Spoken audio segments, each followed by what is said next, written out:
At 82, I've learned a lot about life, but there's one decision I deeply regret moving into a nursing home at the time. It seemed like the right choice. My family encouraged it.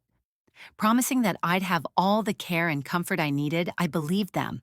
But once I got there, I realized that the reality was nothing like what I had imagined.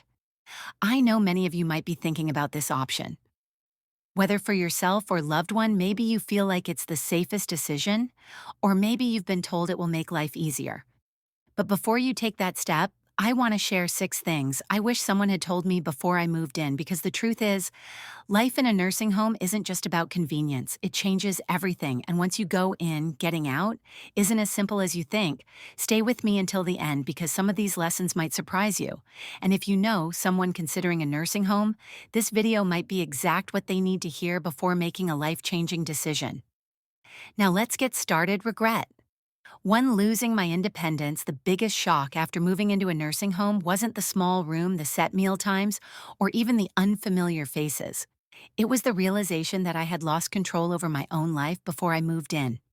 I had my routines. I decided when to wake up, when to eat, and how to spend my day. I could take a walk whenever I wanted, cook my own meals, or just sit quiet in my favorite chair with a book. But inside the nursing home, I quickly realized that my time was no longer my own. Everything ran on a schedule that wasn't mine. Breakfast was at a set time, even if I wasn't hungry. Lights out happened at a certain hour, whether I was ready for better. Not want to take a walk outside, you might need permission, and you'll probably have to wait until someone is available to assist you. Simple decisions like what to eat or even what to wear started feeling like privileges instead of basic choices. I remember my first week there, waking up in a bed that didn't feel like mine.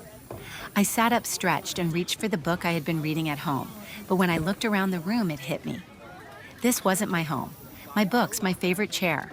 The little comforts I had spent years collecting were gone in their place. Were sterile walls, a bed I didn't choose, and a feeling I couldn't shake. I was no longer in charge of my own life. The hardest part. Realizing that once you give up your independence, getting it back is almost impossible. You adapt because you have to. You stop arguing when they tell you what's for dinner. You stop asking if you can go for a walk whenever you want. You learn to fit into their system, but in the process, you start losing yourself. If you're considering a nursing home, ask yourself, are you ready to give up the small freedoms that make life yours? Because once they're gone, you'll miss them more than you ever thought possible. Regret, too. Feeling forgotten. One of the hardest truths about moving into a nursing home is realizing that the world outside keeps moving without you. When I first arrived, my family reassured me that they would visit often. I believed them, and in the beginning they did. My daughter came by once a week, my grandchildren visited on weekends, and for a little while it felt like I still had a connection to my old life. But as the months went by, the visits became less frequent. My daughter started calling instead of coming.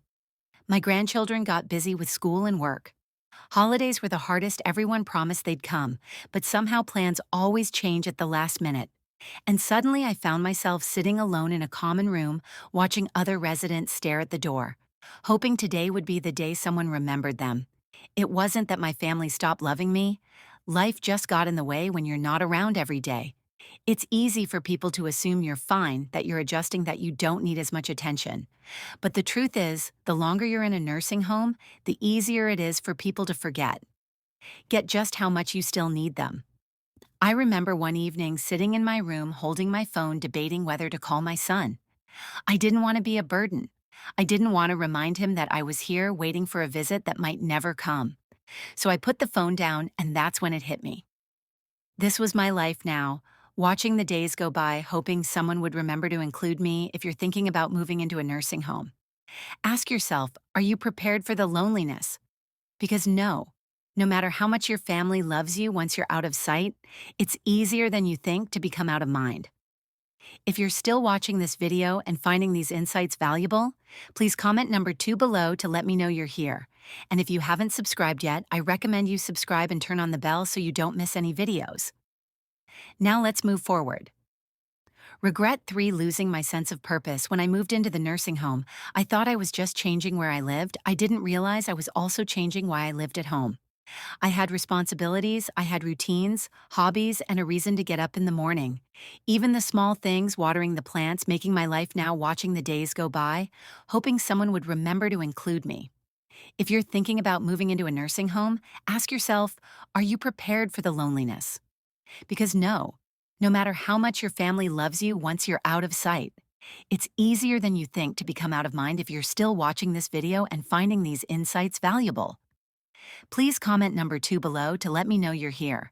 And if you haven't subscribed yet, I recommend you subscribe and turn on the bell so you don't miss any videos. Now let's move forward. Regret 3: losing my sense of purpose. When I moved into the nursing home, I thought I was just changing where I lived.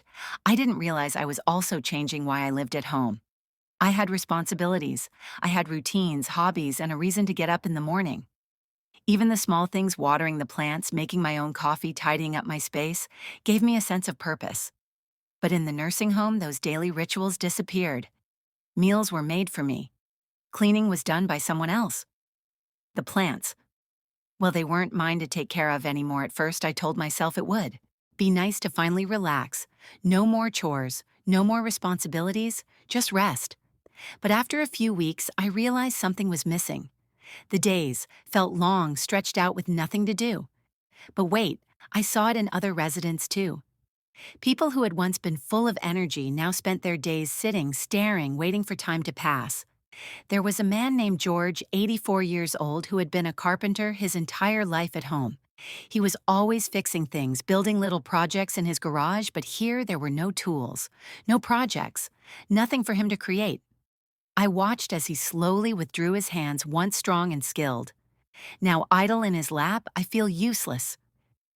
He told me one day, and I knew exactly what he meant when you no longer have something to care for, something to work toward. Life starts to lose its meaning, the mind slows down, the body follows, and soon you start to feel like just another resident in a place where time moves but nothing really changes. If you're considering a nursing home, ask yourself what gives your life meaning, because once you move in, finding purpose isn't as simple as filling your time. It's about fighting to hold on to the things that make you feel alive. Regret 4: declining health faster than expected. Before I moved into a nursing home, I was doing well for my age. I wasn't running marathons, but I could still take care of myself, go for walks, and cook my own meals. I had my little routines that kept me moving: grocery shopping, stretching in the mornings, even just walking around the house to keep my legs strong. But once I moved in, everything changed. At first, it seemed like I was just taking it. Easy meals were brought to me, and I no longer had to stand in the kitchen to cook. If I needed something, I could just push a button and someone would come help. But what I didn't realize was that the less I did for myself, the weaker I became. I stopped moving as much, and soon my legs felt stiffer. I sat more than I used to, and before I knew it, getting up from a chair started feeling like a chore. The muscles I had spent years maintaining were disappearing faster than I ever expected, and it wasn't just me. I saw it happen to others too. People who walked in on their own, 2 feet, were suddenly relying on wheelchairs. People who had once been independent now needed help with things they never struggled with before.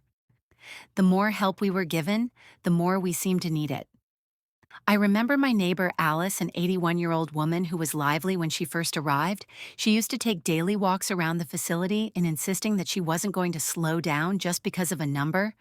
But after a few months, I noticed she wasn't walking as much. Then she started using a walker, then a wheelchair. One day she looked at me and said, "I don't know when it happened, but I feel like I aged 10 years in just a few months," and that's exactly what it felt like when you stop using your body. You start losing it. And in a nursing home where everything is designed to make things easier, it's easy to forget that movement isn't just about convenience, it's about surviving. If I had known how quickly I would lose my strength, I would have fought harder to keep moving, to stay active, to push myself, even when I didn't feel like it. If you're considering a nursing home, ask yourself, will you still have the motivation to keep your body strong when everything is set up to make life effortless? Because once you slow down, getting back up isn't as easy as you think. If you're still watching this video and finding these insights valuable, please comment number 4 below to let me know you're here. And if you haven't subscribed yet, I recommend you subscribe and turn on the bell so you don't miss any videos. Your support helps us continue creating good content to inform and inspire you. Now, let's move forward. I regret 5: the loss of privacy and dignity. One of the things I didn't fully consider before moving into a nursing home was just how much privacy I would lose at home. I had my own space. I could close my bedroom door, sit in silence if I wanted, and do things on my own terms, but in a nursing home, privacy is a luxury you don't always get to keep.